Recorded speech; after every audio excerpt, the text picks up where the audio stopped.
Hello everyone, welcome to my YouTube channel Edutel junction. तो आज हम क्लास 10th के भोली चैप्टर की समरी को पढ़ेंगे, उसकी एक्सप्लेनेशन को देखेंगे कि वो किस तरह का है। जब मैंने ये स्टोरी पढ़ी थी तो वो काफ़ी मुझे अच्छी लगी और थोड़ा सा ही इमोशनल कर देने वाला इसमें सीन भी होगा। कुल मिलाकर के ये है कि ये स्टोरी काफ़ी इंटरेस्टिंग और इमोशनल है। तो ज़्यादा देर ना करते हुए अब हम अपनी वीडियो को स्टार्ट करते हैं। अब मैं इसकी आपको एक्सप्लेनेशन स्टार्ट करती हूँ इसकी। तो ये कहानी स्टार्ट होती है जब रामलाल की छोटी बेटी, जो गांव के नंबरदार की बेटी थी, उसका जन्म हुआ।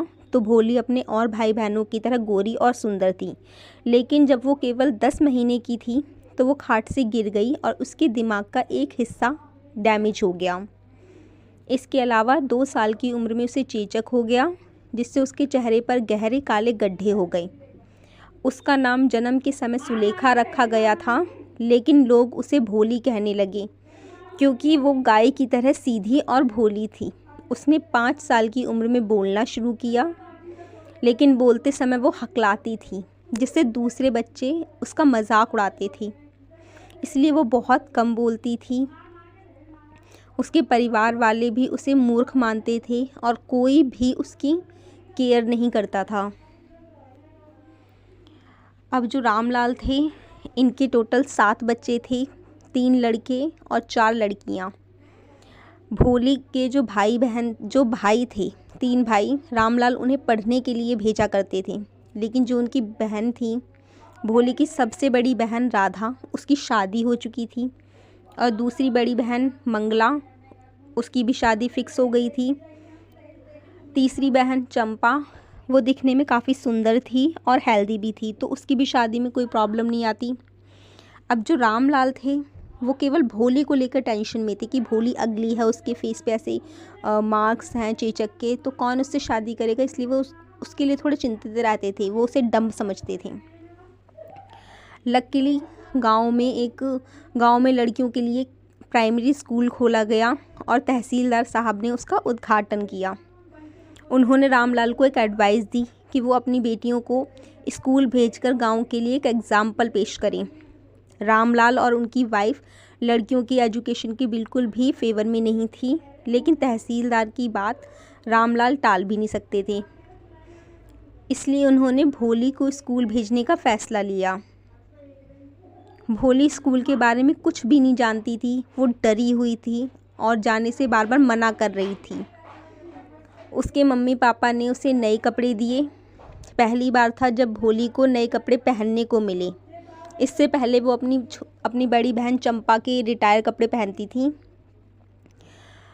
अब क्या हुआ, भोली को नए कपड़े पहनने को मिले, उसे नहलाया गया और उसके सूखे बालों में तेल लगाया गया। मैंने पहले बताया था कि उसकी कोई केयर नहीं करता था। तो भोली को फील हुआ कि उसे उसके घर से किसी अच्छी जगह, मतलब घर से बेहतर जगह ले जाया जा रहा है। स्कूल में उसने अपनी उम्र की कई लड़कियों को देखा और उसने बहुत सारी चीज़ें ऑब्ज़र्व की। उसने देखा स्कूल में काफ़ी सारे रूम्स हैं और उन रूम्स में बच्चे पढ़ रहे हैं, कुछ बच्चे स्लेट पे कुछ लिख रहे थे। तो ये सब चीज़ें वो ऑब्ज़र्व कर रही थी कि तभी उसने देखा कि एक टीचर उससे देख रही हैं और उन्होंने हंस करके भोली से उसका नाम पूछा। तो भोली कुछ नहीं बोली और जाकर के कोने में बैठ गई। फिर टीचर ने उसका नाम दोबारा उससे पूछा, तो वो अपना नाम नहीं बोल पाई, जिससे कुछ बच्चे उस पर हंस पड़े और वो रो पड़ी।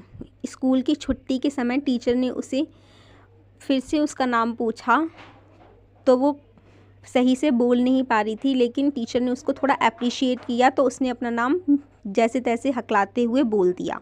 और फिर टीचर ने उससे बोला कि क्या तुम अगले दिन स्कूल आओगी। तो भोली ने सहमति में अपना सिर हिला दिया। धीरे धीरे उस टीचर के साथ भोली घुल मिल गई। टीचर ने उसका डर दूर कर दिया। अब वो बिना हकलाए बोलने लगी। भोली ने धीरे धीरे कई क्लासेस पास की और अब वो बड़ी हो गई।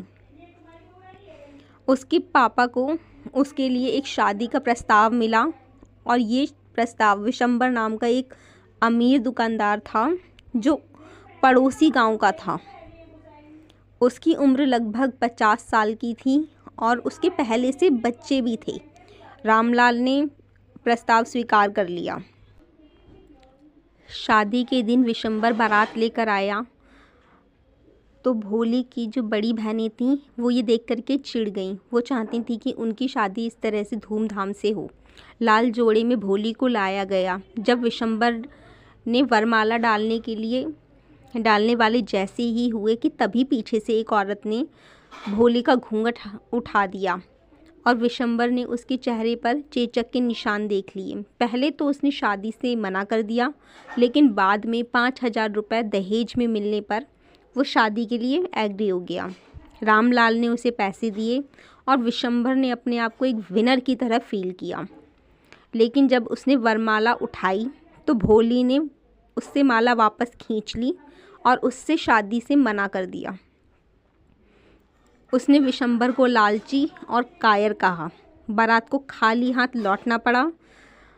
रामलाल शर्म और गुस्से से भर गया, लेकिन भोली ने उसे सांत्वना दी और कहा कि वो अपने बूढ़े माता पिता की देखभाल करेगी और उसी स्कूल में पढ़ाएगी जहाँ से उसने शिक्षा पाई थी।